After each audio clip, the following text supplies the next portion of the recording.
In mind, it might take its time, but upside is large. Would you say the same of names like Kotak and HDFC Bank as well? Both of them have been big underperformers. Despite the recent spurt that we saw in HDFC Bank's prices, they've virtually done nothing. Well, in that sense, I think SBI is under-owned and HDFC Bank and Kotak Bank are over-owned. So I think, and valuation, there is no comparison. Professor Jaidev, could you mute yourself? Yeah. Was there some cross-talk or am I... I think at SBI over any of the banks.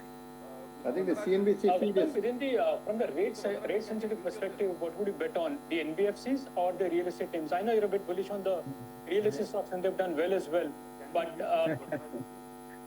within NBFCs, anything which, which strikes you from a technical perspective? Sorry, I think there was some conversation happening there. Sorry, Professor, we can go ahead. I think there was some conversation happening at the background at... Okay, can I continue? Yeah. So maybe you can summarize it quickly so that we can go to the other... Okay, so the one thing is, good thing what we have observed is results are better, valuations are better, many banks are crossing their... Really a level where you should take profit. NBFCs have started to look at... And when banks do well, generally we have seen NBFCs are high beta, so they do much better. So I would be watching Bajaj Finance and Bajaj Finserv closely. I think there is a... Sorry, Professor, you can go ahead. Yeah. Now the question, some of the issues which comes to my mind... 2024, that's, the mid caps and the small caps are still at record highs. What... Can someone speak to Mr. Varma? When it comes to allocation of their money to mid caps and small caps, maybe be a little more cautious this year, maybe tread with a little bit of caution as compared to what we saw last year. I think at the back end, some other panel is getting connected or what? Sorry, Professor Jaidev, I'll just go ahead. I know we not CNBC about money, but I think for the first time in about 20 decades.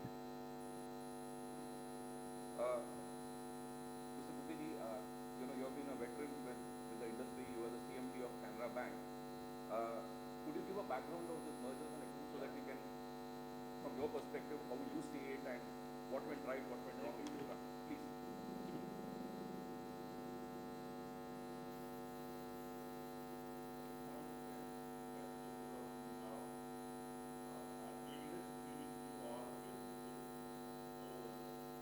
Be no issue of technology disruption. Technology is often the helper, but sometimes it creates issues. See, we saw just now. Anyway, friends, the topic is very important regarding consolidation, success of consolidation, success of consolidated banks. Actually, this is what was told to me. Little background. I'll just take 5-6 minutes to make a background and then the impact. 3 minutes. Okay, 3 to 4 minutes. 1999-92, the journey of economic reforms started. Then Narsimham Committee 1 and 2 were formed. Dr. Manmohan Singh created those committees which recommended banking reforms, and which suggested there should be 2-3 large international banks, 5-6 other banks of national importance, rest could be local banks.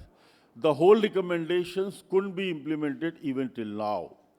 The first recommendation that was implemented was in Delhi. Incidentally, I was part of it.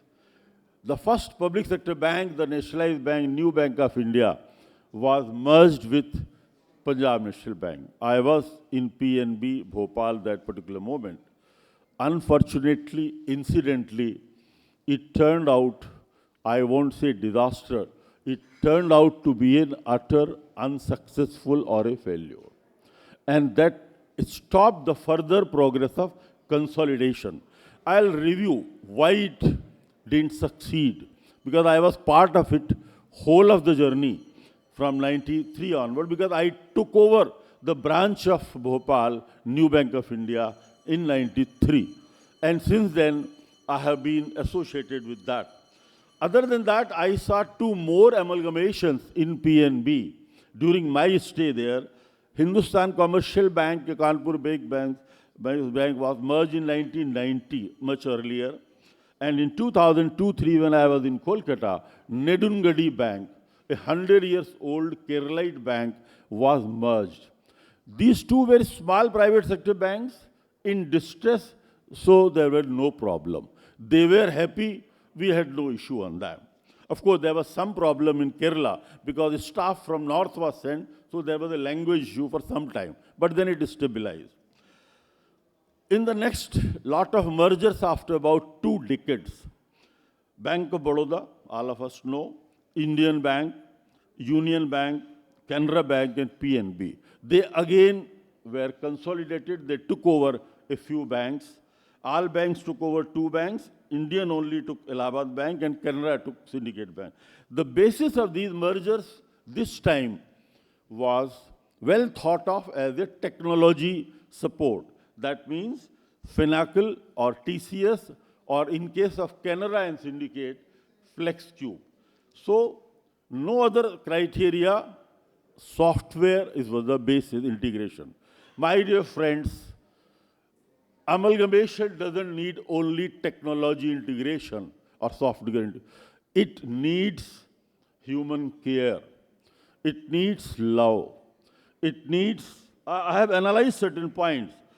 It doesn't need only integration of software, integration of mind, soul, heart, camaraderie, interpersonal relations. Just, I'll come to that. So this integration failed because that integration didn't take place. PNB management of that time, I was part of it maybe at a middle level, didn't take care of the employees of New Bank of India as also their employees. So basically, it didn't succeed because of HR issues. Strong leadership was there. It could have been highly successful. They were both Delhi-based, North-based bank, but it didn't succeed. Other thoughts I'll share a little later because Madhavji says on questions I'll respond. But I am telling you in the future also, in the present merger also, I am in the market. I retired 10 years ago, so I can be frank. What I am seeing even the present mergers, wherever personal touch was there from top management down up to the bottom, the integration was better and successful. While at some places, I won't name here, integration has not been really happening. Even now it has not happened. And what was thought to be benefits of consolidation, it has happened only in one area, scaling the size, in no other area. In no other area. So we have to think in terms of further consolidation on what basis we should do, how we should do. Thank you. Thanks a lot, Dubeji. I'll again come back to you because you have pointed out certain issues which happened, which will be, I think, something which we should deliberate.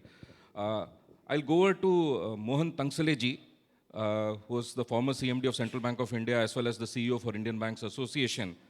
Mr. Tangsale, good afternoon to you.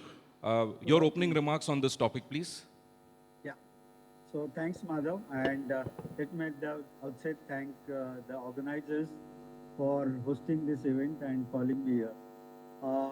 Mr. Dubey gave the history of the consolidation, which was probably sort of a forced action required to be taken because of the weaknesses.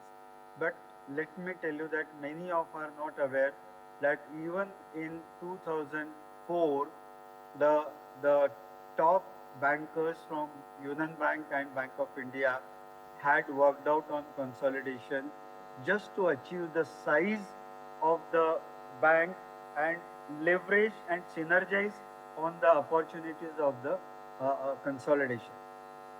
Having been in the banking sector for a long and with the IBA, I will very firmly say that consolidation definitely pays and to some extent has paid.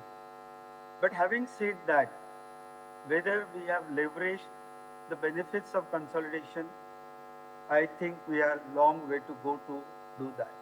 And first towards that, Madhav, to me is that the capitalization. Even today, the holding of the government of India with the public sector banks is will also see their 1.5 year and beyond lock-in period end between months. Anyway, I think the technology disruptions will happen. Outstanding equity become eligible for trade once its lock-in period ends on the.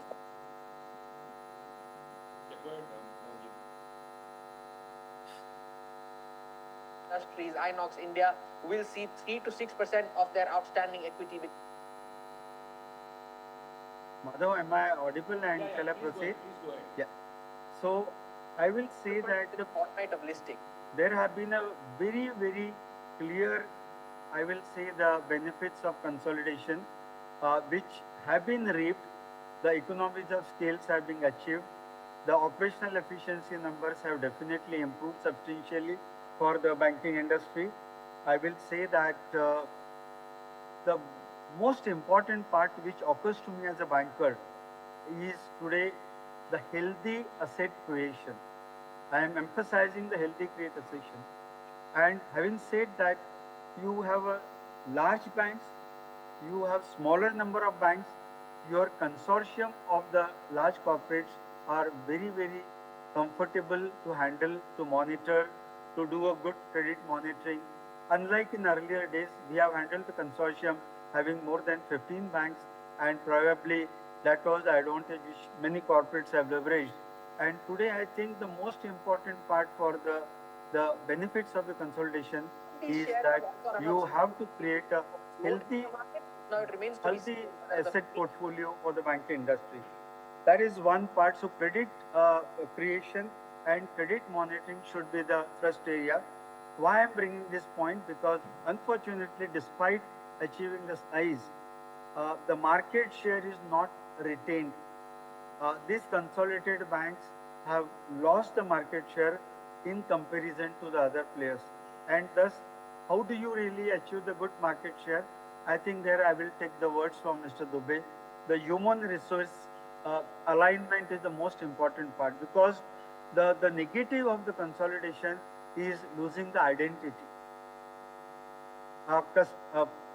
An employee, he is no more the identity of the merged entity. He is not able to use that name. The customer who used to be proud of the customer of that bank become the customer of the merged entity. And getting that identity, that honor,